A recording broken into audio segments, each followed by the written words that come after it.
Sa ngalan ng Ama at ng Anak at ng Espiritu Santo, Amen. ang pagpapala ng ating Panginoong Heso Kristo, ang pag-ibig ng Diyos Ama, at ang makikipagkaisa ng Espiritu Santo naway sumainyong lahat. At sumaiyo rin. Mga kapatid,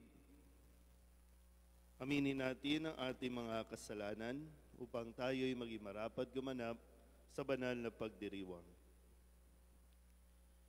Inaamin ko sa makapangyarihang Diyos at sa inyo mga kapatid, na lubha akong nagkasala sa isip, sa salita at sa gawa, at sa aking pagkukulang. Kaya isinasamo ko sa mahal na Birhen Maria, sa lahat ng mga anghel at mga banal, at sa inyo mga kapatid, na ako'y panalangin sa Panginoong ating Diyos. Kawaan tayo ng makapangyarihang Diyos, patawarin tayo sa ating mga kasalanan, at patnubayan tayo sa buhay na walang hanggan. Amen. Panginoon, kaawaan mo kami. Panginoon, kaawaan mo kami. Kristo, kaawaan mo kami. Kristo, kaawaan mo kami. Panginoon, kaawaan mo kami. Panginoon, kaawaan mo kami. Manalangin tayo. Ama naming makapangyarihan, ipakita mo ang iyong paglingap sa iyong pag-antig sa aming kalooban, upang ang pamumunga ng gawain mo sa amin ay aming mapakinabangan, at ang mapagpagaling mong katapatan ay aming mapangatawanan. Sa pamamagitan ni Jesucristo, kasama ng Espiritu Santo, magpasawalang hanggan. Amen.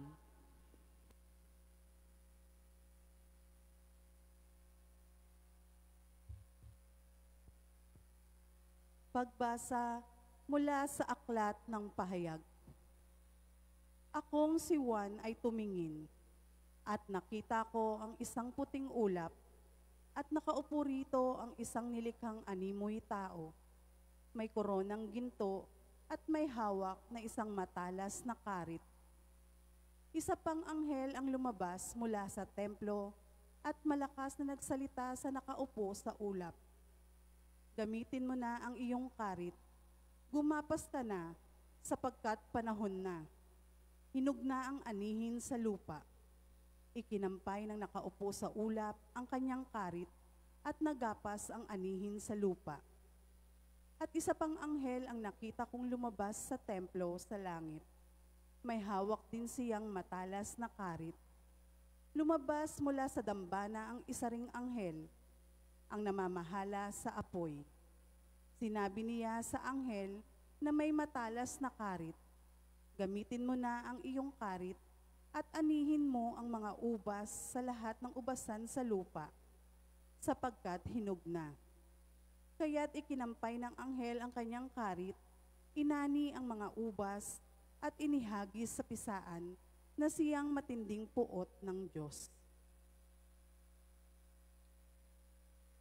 Ang salita ng Diyos. Salamat sa Diyos. Panginooy paririto upang hatulan niya tayo. Panginooy paririto upang hatulan niya tayo. Panginooy siyang hari, sa daigdig ay sabihin, sanlibutan matatag na, kahit ito ay ugain. Sa paghatol sa nilikha, lahat ay pantay sa paningin. Panginooy paririto upang hatulan niya tayo. Lupa't langit ay magsaya, umugong ang kalaliman. Lahat kayo na nilikhang nasa tubig ay magdiwang. Ang bukirin at ang lahat ng naroon ay sumigaw. Pati mga punong kahoy sa galak ay mag-awitan. Panginooy paririto upang hatulan niya tayo. Ang puon ay pupurihin, pagkat siya ay daratal. Paririto sa daigdig, upang lahat ay hatulan. Tapat siya kung humatol, at lahat ay pantay-pantay. Panginooy paririto upang hatulan niya tayo.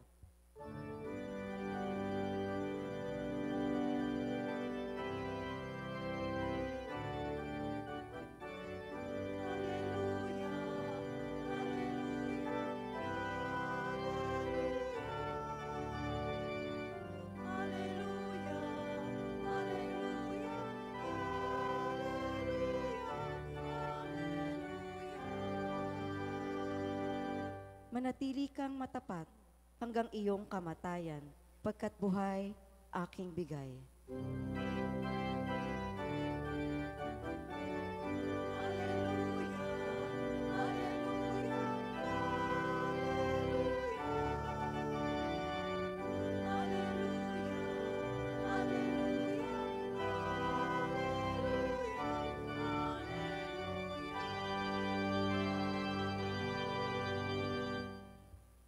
Sumainyo ang Panginoon. At sumaiyo rin.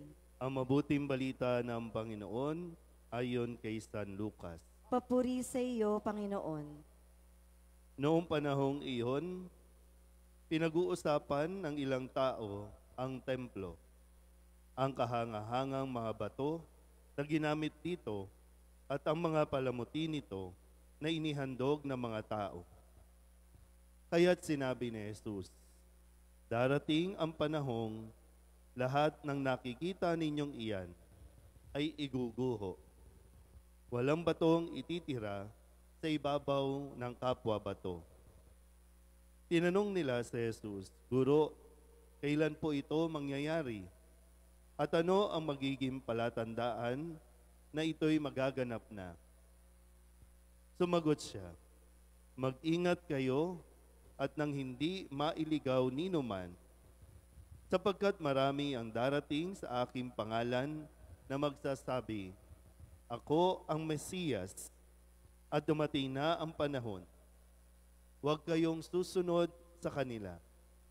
Huwag kayong mabagabag, kumakabalita kayo ng mga digmaan at mga himagsikan. Dapat mangyari ang mga ito, ngunit hindi darating karakaraka ang wakas. At sinabi pa niya, makikipagdigma ang bansa laban sa kapwa-bansa at ang kaharian sa kapwa-kaharian. Magkakaroon ng malalakas na lindol, magkakagutom at magkakasalot sa iba't ibang dako. May lilitaw ng mga kakilakilabot na bagay at mga kagilagilalas na tanda mula sa langit. Ang mabuting balita ng Panginoon. Pinupuri ka namin, Panginoong Hesukristo. Isang magandang umaga po sa inyong lahat. Magandang umaga po. Ngayon po ay Martes.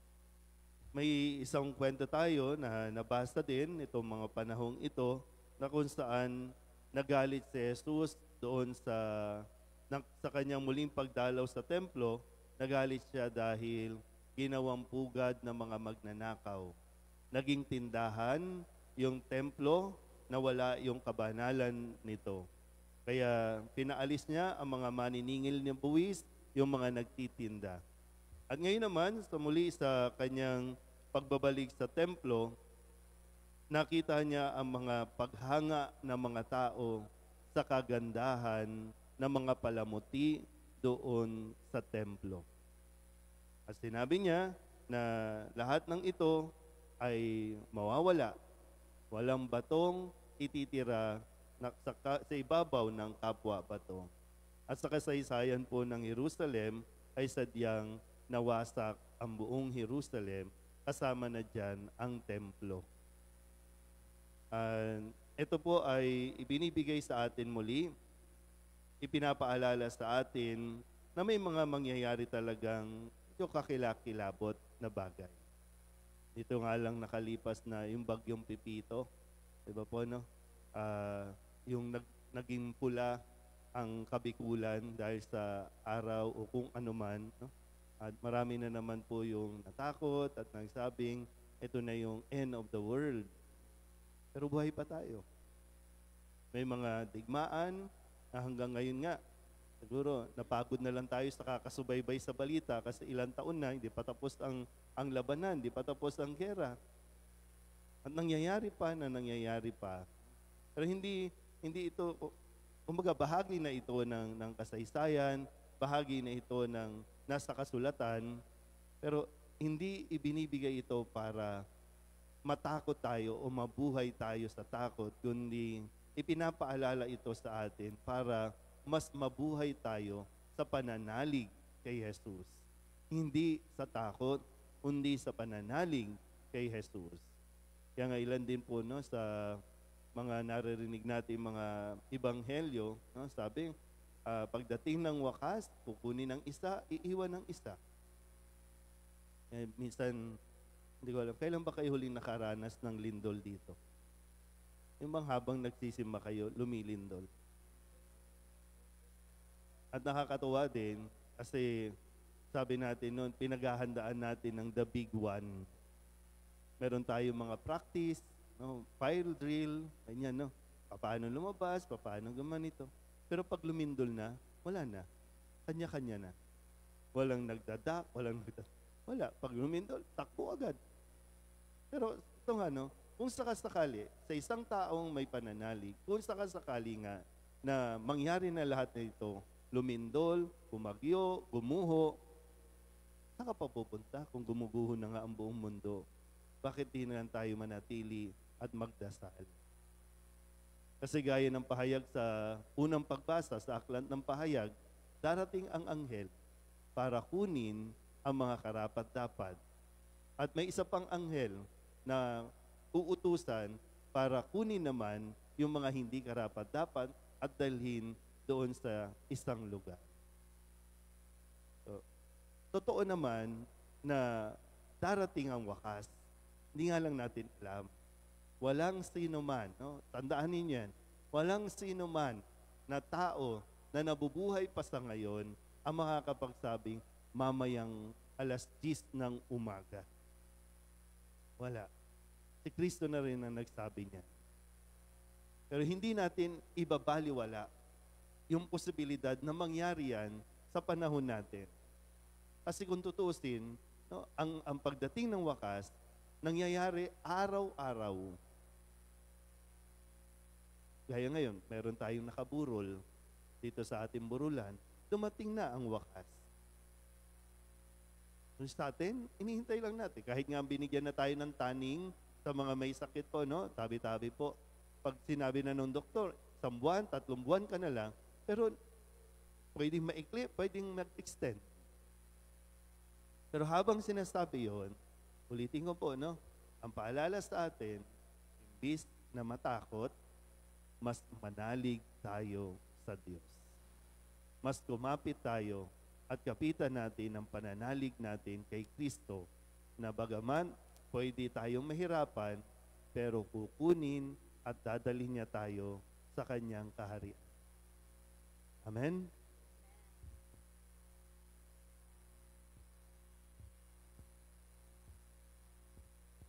Sama-samang natitipon bilang bayan ng Diyos, may pananalig nating dalhin ang ating mga pangailangan sa Ama. Umaasang ipagkakaloob niya ang ating mga kahilingan. Ang ating pong itutugon, Ama, umaasa kami sa iyo. Ama, umaasa kami sa iyo. Ang ating mga pastol, naway ganap na maiukol ang kanilang buhay sa pagpapahayag ng Ebanghelyo sa pamamagitan ng pagsaksi nila dito. Manalangin tayo sa Panginoon. Ama, umaasa kami sa iyo. Ang mga magulang at mga guro, naway maging mga buhay na halimbawa ng pananampalataya sa mga taong nasa ilalim ng kanilang pagkalinga. Manalangin tayo sa Panginoon. Ama, umaasa kami sa iyo. Tayo naway magsumikap na gawin kung ano ang tama at ang salita ng Diyos ang maging buhay na puwersa na gumagabay sa ating pagkilos. Manalangin tayo sa Panginoon. Ama, umaasa kami sa iyo. Tayo naway magmalasakit sa mga matatanda, mga nalulumbay, at mga may sakit. Manalangin tayo sa Panginoon. Ama, umaasa kami sa iyo. Ang mga yumao, naway makatagpo ng kapahingahan at bagong buhay sa kaharian ng Diyos. Manalangin tayo sa Panginoon. Ama, umaasa kami sa iyo. Idulog din natin sa Panginoon ang ating mga personal na kahilingan at mga panalangin para sa ating mga pamilya. Kasama din ang mga kahilingan ng mga nanonood sa online. Lahat ng mga misang pasasalamat, special na intensyon, agarang paggaling ng mga may sakit, tang lahat ng mga kaluluwa. na inihili niya ipagdasal sa misang ito. Ama, umaasa kami sa iyo. Ang lahat ng ito inihiling namin sa ngalan ni Kristong aming Panginoon. Amen.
Manalangin kayo mga kapatid upang paghahain natin ay kalugdan ng Diyos sa mga makapangyarihan.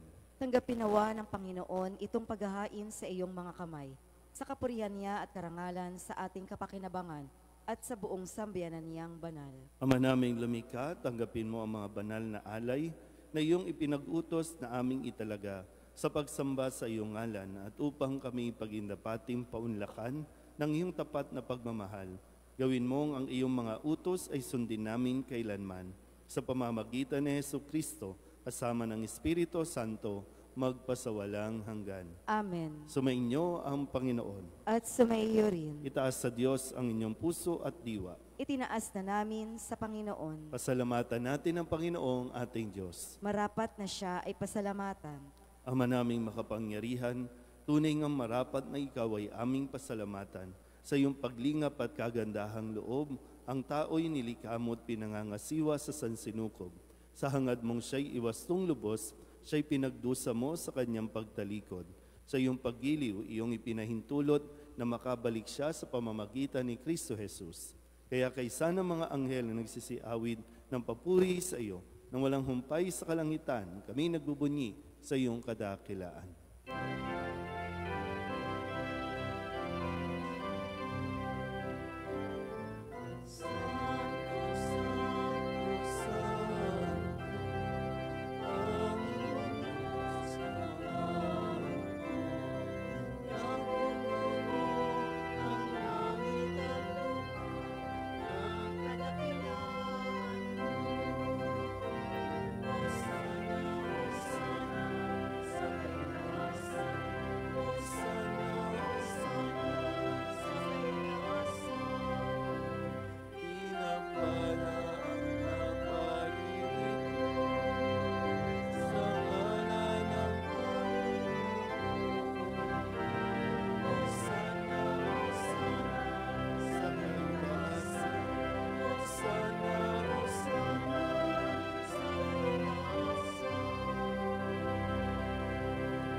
Ama naming banal, ikaw ang bukal ng tanang kabanalan.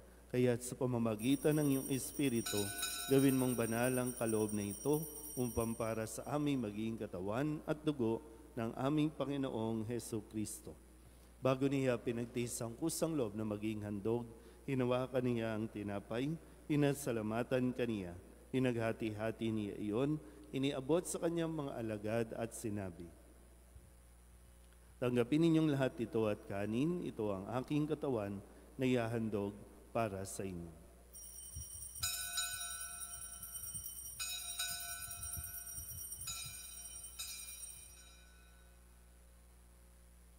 Gayun din naman na matapos ang hapunan, nawa kaniyang kalis, muli kaniyang pinasalamatan. Iniabot niya ang kalis sa kanyang mga alagad at sinabi, tanggapin ninyong lahat ito at tinumin. Ito ang kalis ng aking dugo, ng bago at walang hanggang tipan. Ang aking dugo na ibubuhos para sa inyo at para sa lahat, sa pagpapatawad ng mga kasalanan. Gawin niyo ito sa pag-alaala sa akin.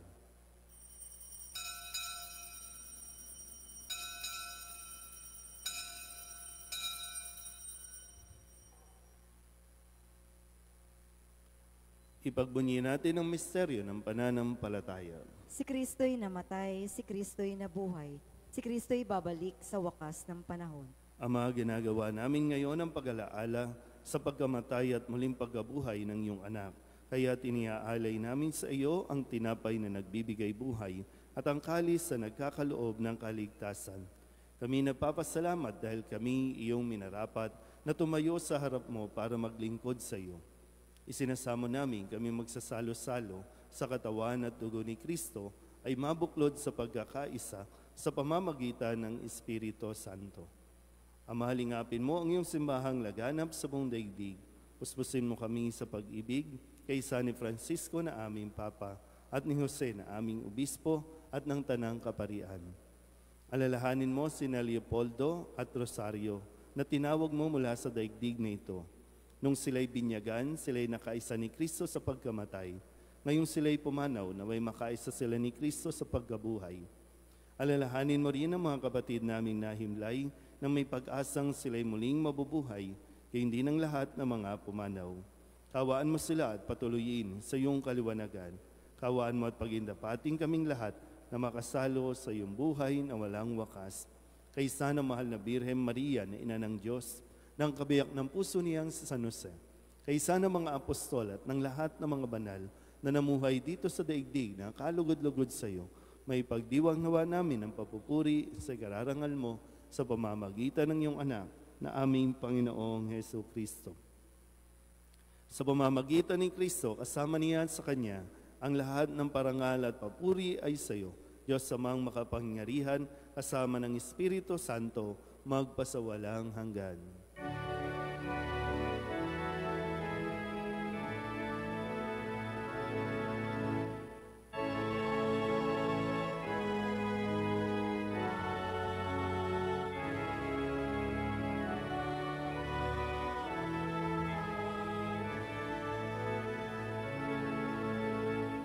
Sa tagubilin ng mga nakagagaling na utos at turo ni Jesus sa Panginoon natin at Diyos, ipahayag natin ang lakas loob.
Hinihiling namin kami iadya sa lahat ng masama, pagkalooban ng kapayapaan araw-araw, iligtas sa kasalanan at ilayo sa lahat ng kapahamakan, samantalang aming pinananabikan ang dakilang araw ng pagpapahayag ng tagapagligtas naming si Hesu Kristo.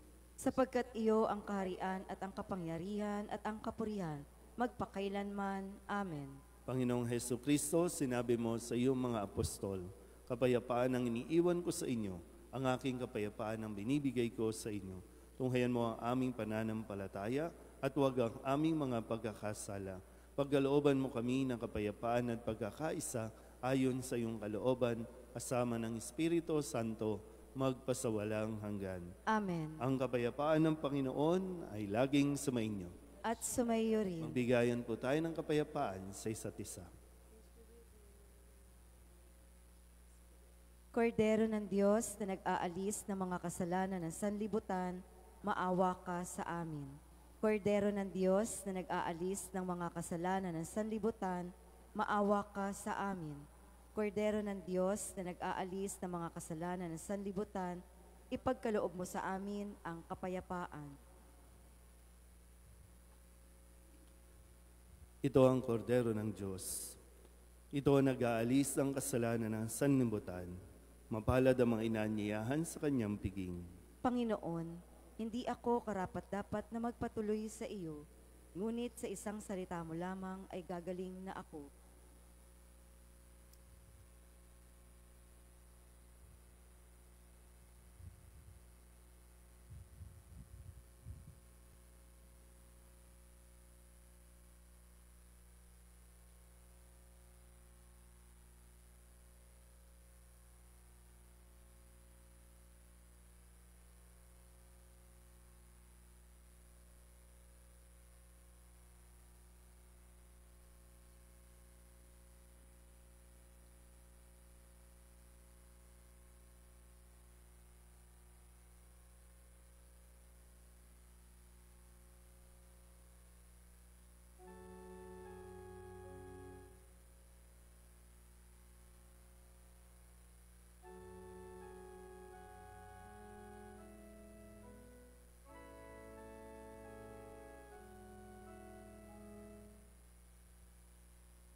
Manalangin tayo.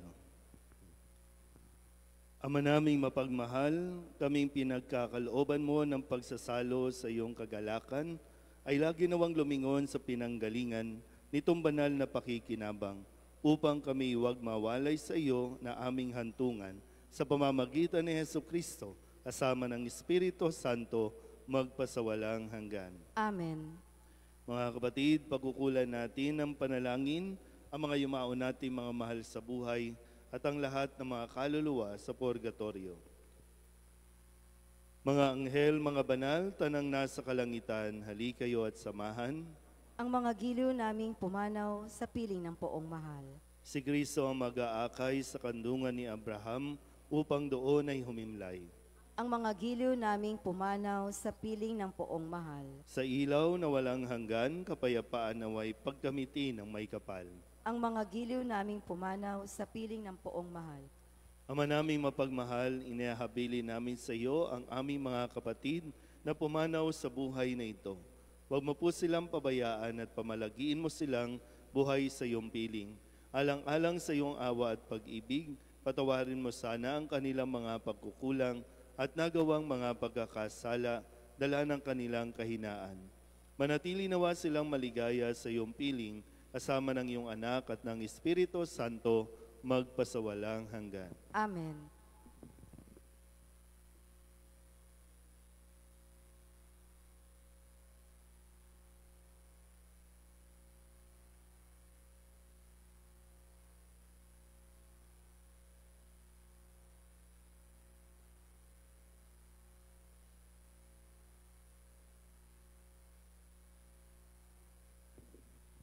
Kapayapaan kailanman ang igawad ng may kapal sa mga yumaong ating mahal.